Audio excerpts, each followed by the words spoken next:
Bastidores do Poder e agora a gente recebe a nossa vereadora, a Paola Miguel. Paola, muito bom dia.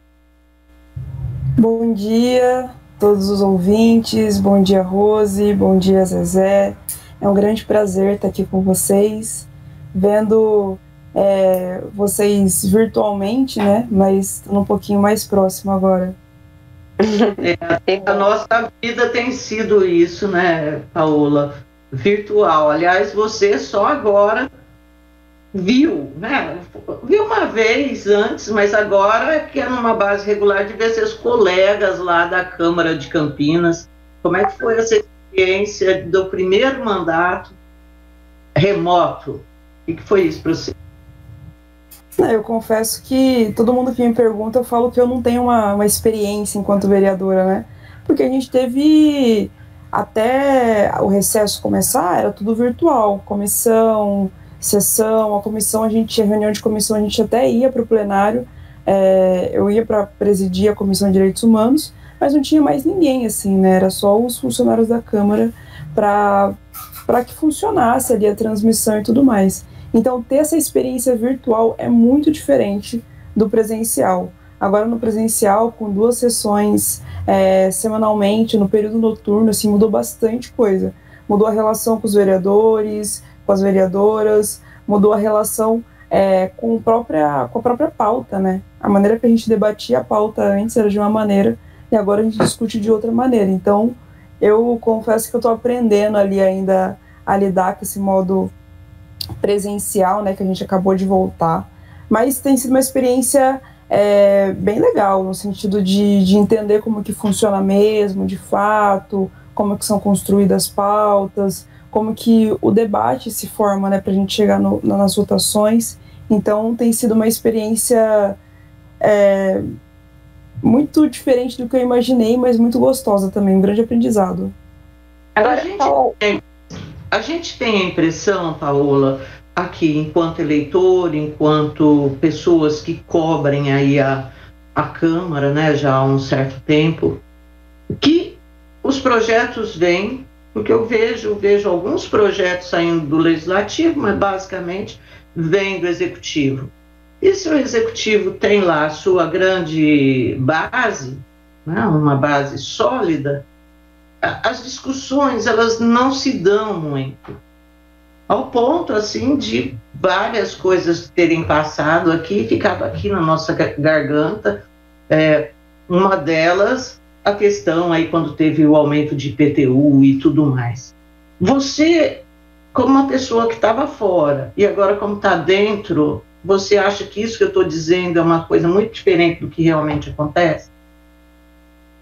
Não é muito diferente do que realmente acontece, né? A base do governo, ela é bem grande, né? São basicamente 29, 27, né? Tem alguns que ficam flutuando entre as causas próprias e o governo.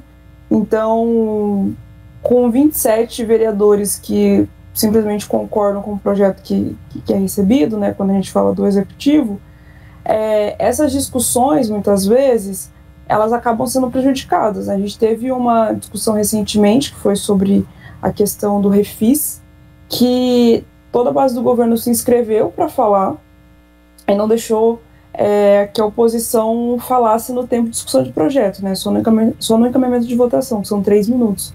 Então, isso que você sente, né, de que faltam algumas coisas, em alguns momentos, falta falar soltar aquele grito que fica preso na garganta, né, com essa representação da população, é verdade. A gente ainda tem uma cidade que nós somos apenas 6 vereadores que estamos na oposição, né, então muitas das causas, das temáticas, dos projetos, dos debates que a gente quer fazer, que a gente tem interesse em fazer, o governo tem interesse em fazer. Então esses 27 vereadores ficam ali contra 6 que estão para debater a cidade de uma outra maneira, de uma outra ótica. Então, isso que você percebeu e que muitas vezes a gente imagina, não, vai ser muito diferente quando eu estiver lá, é muito difícil a gente conseguir que as nossas pautas entrem em debate, que as pautas sejam votadas, justamente porque nós não somos da base, né? nós somos uma oposição ao governo, então isso dificulta bastante esse diálogo, muitas vezes as discussões, trava um pouco. Mas a gente tem tentado, e o importante para a gente, Zezé, para a gente conseguir mudar isso, é ter mais vereadores de oposição, porque a gente consegue pautar e debater de uma outra maneira. E isso ajuda bastante, mas a sensação que você tem é real. Vereadora, ai, eu engasguei bem na hora que eu fui perguntar, desculpa. Bom, deixa eu te perguntar uma coisa. Em relação ao direito de usar a tribuna, eu fiquei numa dúvida de regimental mesmo. A oposição, acho que ela tem direito de se inscrever, não tem, nesse tempo de discussão do projeto? Ou não? Sim, porque eu acho que é garantido para a oposição, eu acho que é garantido esse direito dela de se inscrever, mas depois a senhora pode ver isso para mim. Vou chamar você de você, porque eu fiquei em dúvida, porque senão você não garante o direito das minorias se manifestarem na tribuna, porque senão aí a base ia pegar o tempo todo e ia tirar o direito à voz de vocês. Mas em relação a essa questão da tua representatividade, eu fiquei pensando, enquanto você falava, né, de que hoje nós vivemos um desencanto com a política muito grande por parte da população. E semana passada eu recebi uma pesquisa que eu fiquei assim, bem impressionada. Em Limeira, 70% da população de Limeira nunca foi a uma sessão da Câmara. E eu fiquei imaginando que isso ela acaba se refletindo em outras cidades também, que a presença da população na Câmara ela é quase que nula. Então, para você, e eu lembro, Paola, a gente tinha um tempo que a oposição, de fato, levava muita gente para a Câmara para poder fazer os movimentos sociais. Eu lembro da Assembleia do Povo, eu lembro de eventos em que a oposição, ela realmente, quando ela convocava, ela conseguia trazer esse pessoal para a Câmara e para poder fazer a defesa de alguns partidos. E que nos últimos anos, esse papel da oposição, eu estou falando de partidos de esquerda mesmo, diminuiu muito em convencer a população que vale a pena lutar por determinado projeto. Onde você acha que houve um erro e como restabelecer essa conexão com a população? Porque hoje eu vejo mais assim, você tem uma discussão no Brasil, ou você é de direita, você é de esquerda, e você não é mais nada, né? E você não consegue trazer a população para eventos e projetos que sejam de fato importantes para a cidade. Onde se perdeu essa conexão e como restabelecer? Eu acho que de uns anos para cá a política vem sendo muito criminalizada, né? A gente tem visto isso com o aumento de brancos e nulos, né, nas últimas eleições. A gente tem visto que cada vez mais os brancos e nulos têm ganhado as eleições, né? Não são os eleitos. Isso em Campinas acontece também. Então essa falta de credibilidade, né, que a política está tendo, né? Política é tudo igual, aquela máxima de que tudo farinha do mesmo saco, né? Acho que isso vai fazendo com que a população vai desacreditando muitas vezes na política e cada vez menos em ocupar esses espaços como a Câmara, como a Lesp, como essas tribunas que a gente pode ir para assistir. Então, quem fazia muito esse papel, né, além dos vereadores, os parlamentares, eram os sindicatos, os movimentos sociais, que faziam que a gente consegue ter essa interlocução, né? Quando aparece um projeto, por exemplo, sobre a questão LGBT na Câmara, a gente consulta os movimentos sociais. E os movimentos sociais vêm justamente para fortalecer e ajudar a convencer os outros vereadores, que é uma das dificuldades que a gente tem hoje, né? Com 35%, né, de ocupação na Câmara, como que a gente pode garantir, inclusive, que a gente tenha essa representatividade da sociedade, né? 35% do plenário é um número muito pequeno. Uhum. Então, eu acho que ao longo dos anos, né, foi isso que veio acontecendo. A política vem sendo criminalizada, a gente cada vez mais está nacionalizando a política, então a gente discute muito mais a causa nacional, o que está acontecendo, o Bolsonaro. A própria tribuna da Câmara, eu tenho ouvido as sessões e as questões nacionais, elas têm assumido um papel mais importante do que as próprias questões locais, né? Exatamente. Então, se a pauta nacional é que importa, e se as pessoas não acreditam mais na política, por que eu vou assistir uma sessão da Câmara? Né? Por que eu vou até a Câmara para poder assistir isso?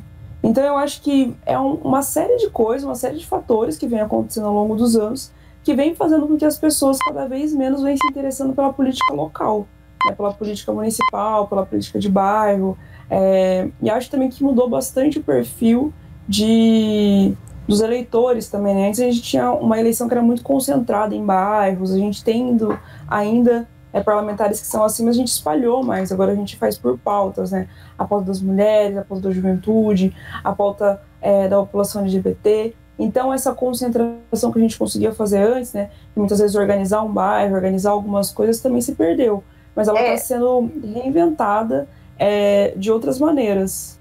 Era isso que eu queria te perguntar, porque eu vejo que nas eleições agora, nas últimas eleições, a gente tem na oposição alguns setores eleitos. Por exemplo, eu acho que você tem a questão do gênero de cor, mulher, cor, né? Você tem, por exemplo, o Gustavo Peta, que é mais a juventude, que ainda tem esse rastro da juventude, o Cecílio, que é mais bairro, aí eu acho que o Cecílio tem muita a questão da saúde, a Guida de servidores públicos, então você tem ali as suas bases eleitorais.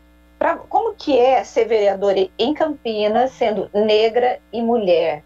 É difícil? Você acha que você foi eleita por representar essas classes? Qual que é a tua voz e como que vai ser o teu mandato? Em que você vai focar, né?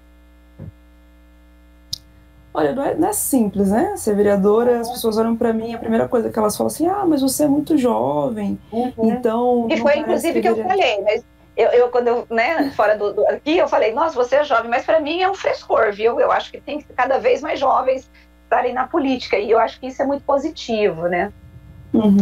Mas muitas das pessoas não me reconhecem, assim, você vai fazer uma diligência, né, e aí você chega lá, enquanto vereadora, e aí as pessoas ficam com aquele olhar desconfiado, mas será que é mesmo? Será que vai dar certo?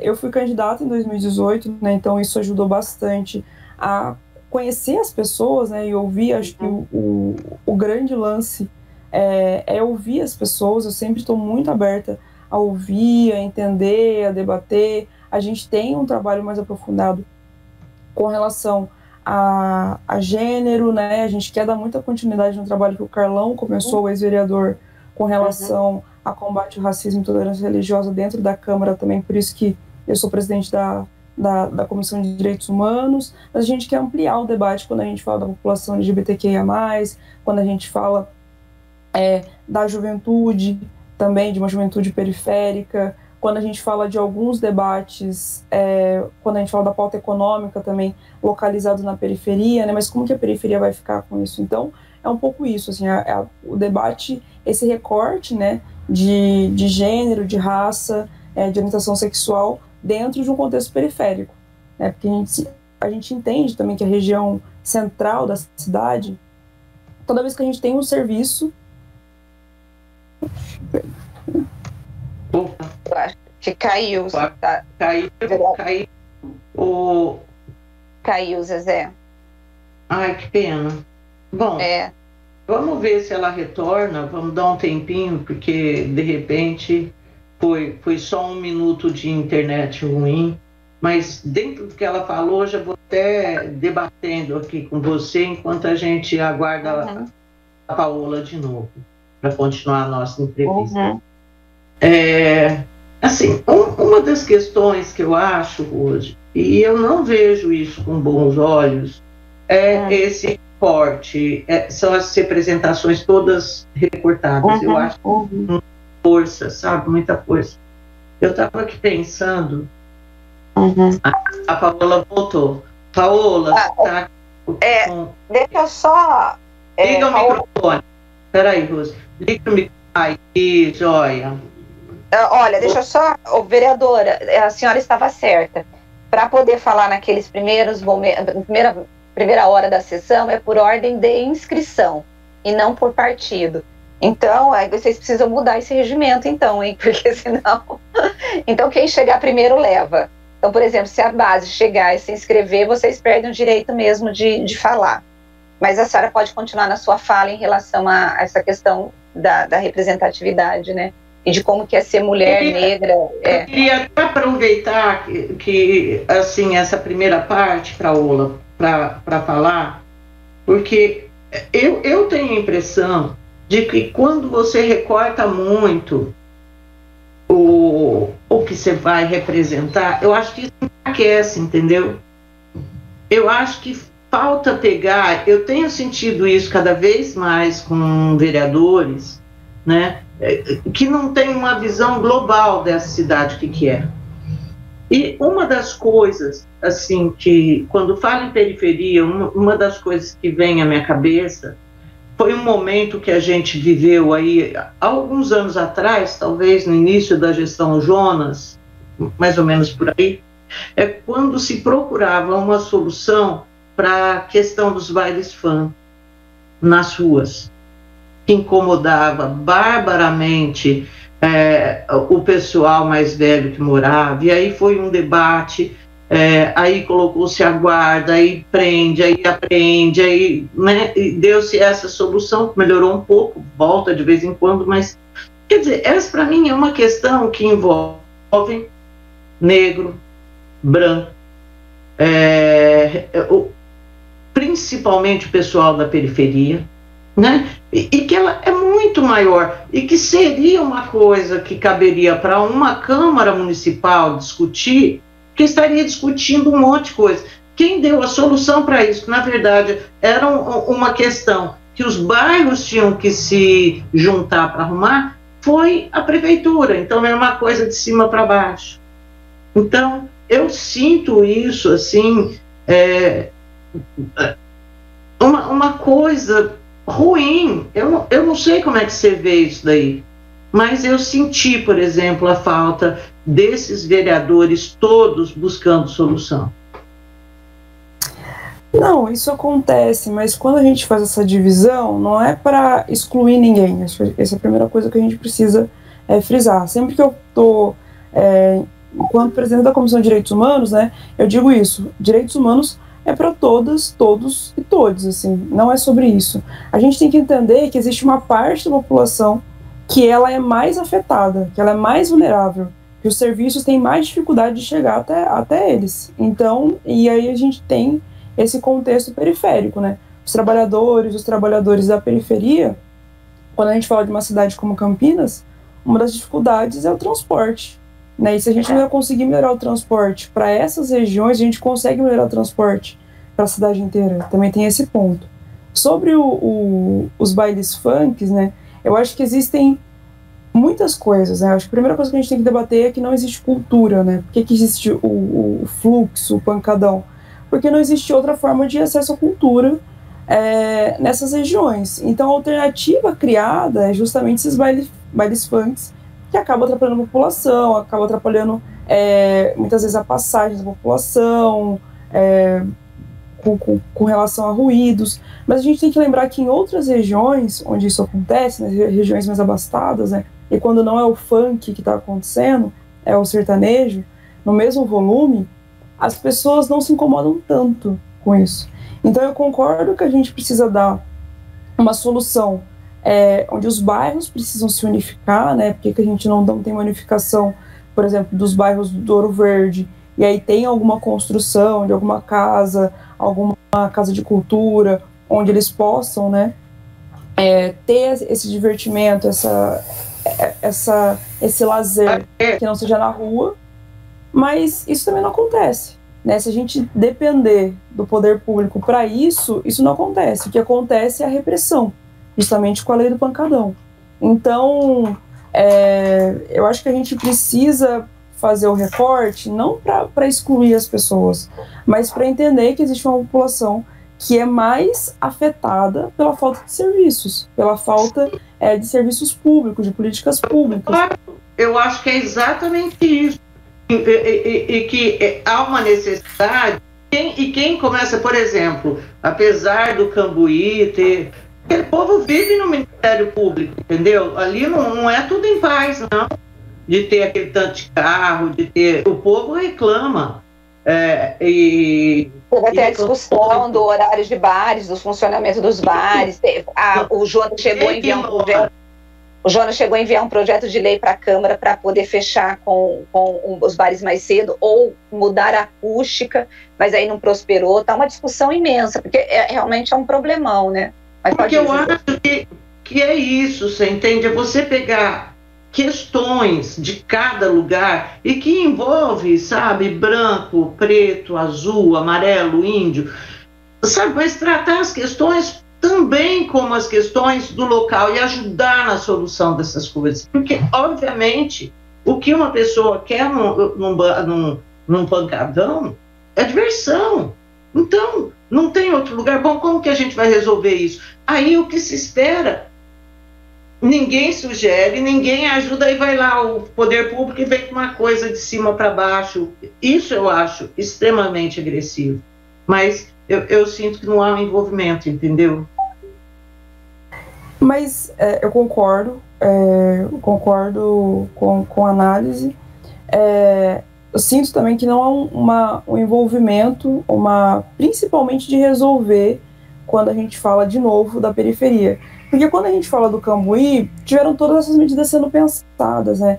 A gente melhorar a acústica, tá no debate com o Ministério Público, mas o que não acontece lá, o que acontece na periferia, é justamente a repressão, muitas vezes, da guarda policial, da guarda, né? Guarda municipal.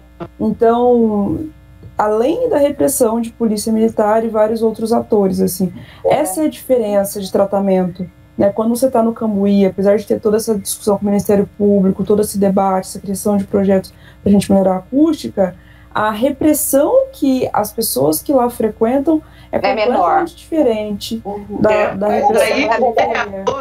Eu acho que os vereadores deveriam ajudar nesse sentido e formar movimento. Para não criminalizar, né? Porque você já...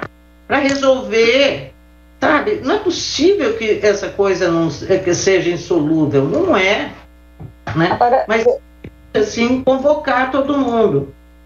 Vereadora, já que a gente está discutindo nessa questão da periferia e como que o olhar é diferente, você já chega criminalizando, você já olha para o garoto da periferia como bandido, né? Enquanto que em outros bairros você não olha. A Covid, ela intensificou ainda mais a pobreza, ela trouxe o desemprego. Como que é esse jovem da periferia hoje? Ele está tendo emprego, ele não está? Como que vocês estão olhando? Quais são, o que a prefeitura, o que os vereadores estão fazendo para pedir aí um apoio para a prefeitura? É possível construir juntos, não é? Porque, para mim, a impressão que eu tenho é que ele está, assim, passando por muitas dificuldades, né? Não, sem dúvida, Rose. O que a gente tem hoje, o cenário que a gente tem hoje, né? Antes a gente falava muito do primeiro emprego, a gente falava muito da manutenção, né, do acesso à universidade. Hoje a gente está falando da evasão escolar no ensino fundamental. Então, com a pandemia, sem a internet, muitas crianças estão tendo dificuldade de acompanhar as aulas. Então, sem falar de como a alimentação escolar muitas vezes tirava essa criança da fome. Então, o ensino fundamental, hoje a gente tem um número grande de crianças que estão abandonando. No caso de meninas, a gente sabe que é para cuidar da casa, dos irmãos mais novos, cuidar muitas vezes dos avós, para que dê a oportunidade para os pais trabalharem. Quando a gente fala dos meninos, é para ir para a questão de serviços, muitas vezes ir cortar cabelo, fazer alguma outra atividade, ajudar alguém, né, que tenha algum tipo de comércio que também não está conseguindo pagar o funcionário, e essa criança, adolescente, acaba indo para lá.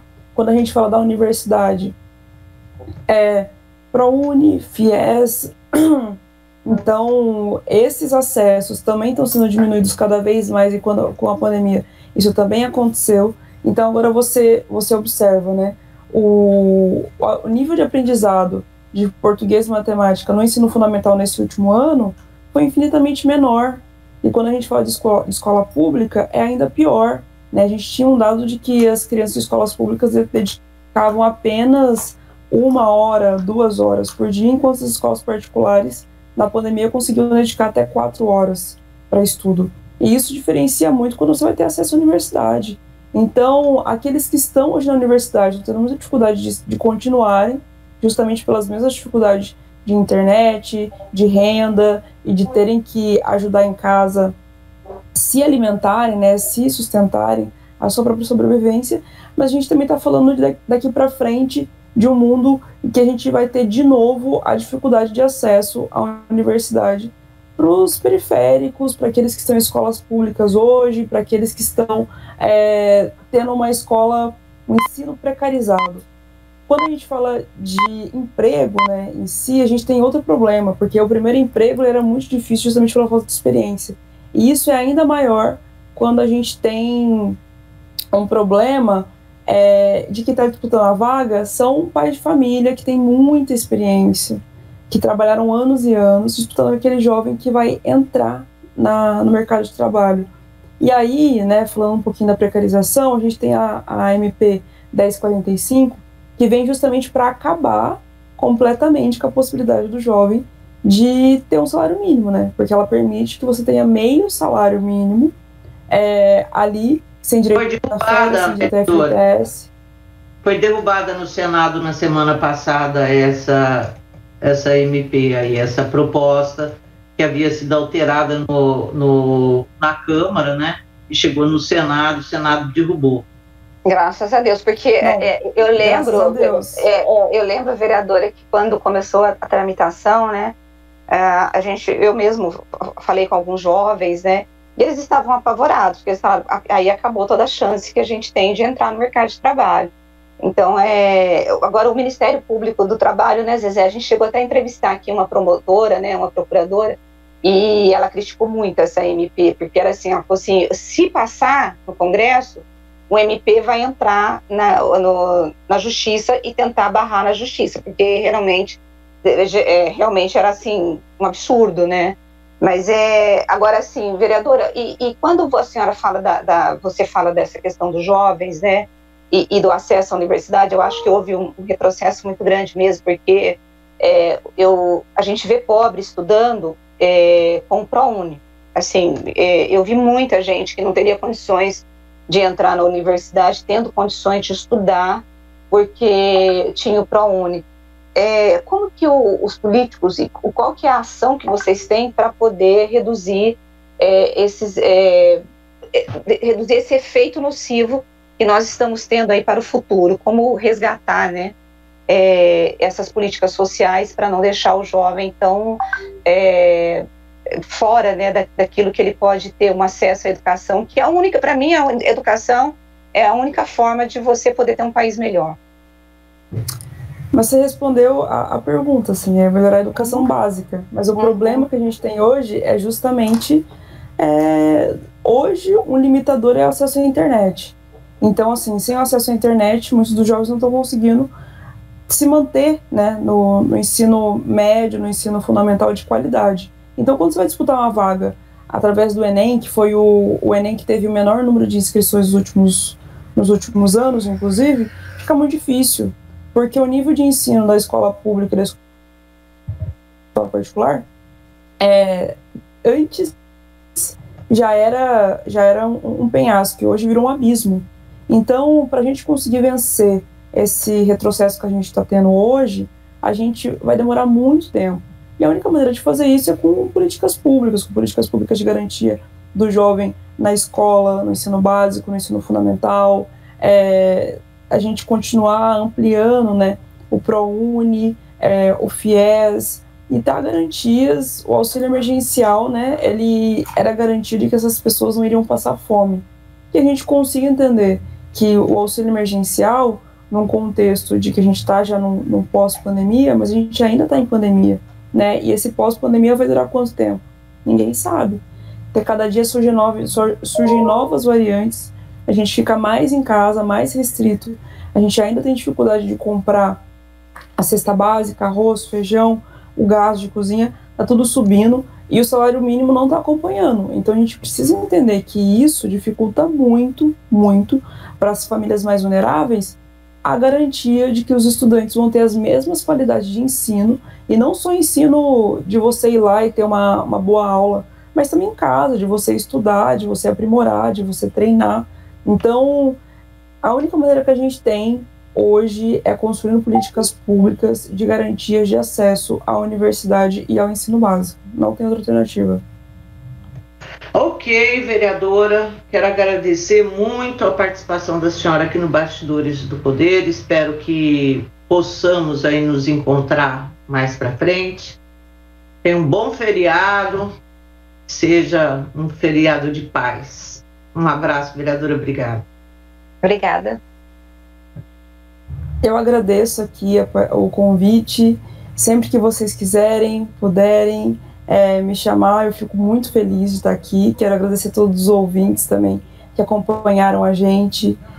Dizer que muitas vezes a Rose consegue dar uns furos que só ela consegue, então a gente dentro da Câmara fica descobrindo algumas coisas também polêmicas através da Rose. Então o trabalho de vocês é fundamental também para atualizar a gente e também para a gente ter uma mídia campineira que fale da nossa política pública, que fala da Câmara, que fala do Poder Executivo, Legislativo, que é uma das dificuldades que a gente tem quando a gente vai também discutir a política, né? Ela é tão pouco falada no município de Campinas que a população não se interessa por isso. Então vocês fazem um trabalho fundamental para a população conseguir ter acesso à política. Então, quero agradecer mais uma vez. Estou muito feliz de estar aqui hoje. Bom feriado para todo mundo que nos acompanha. Um abraço, vereador.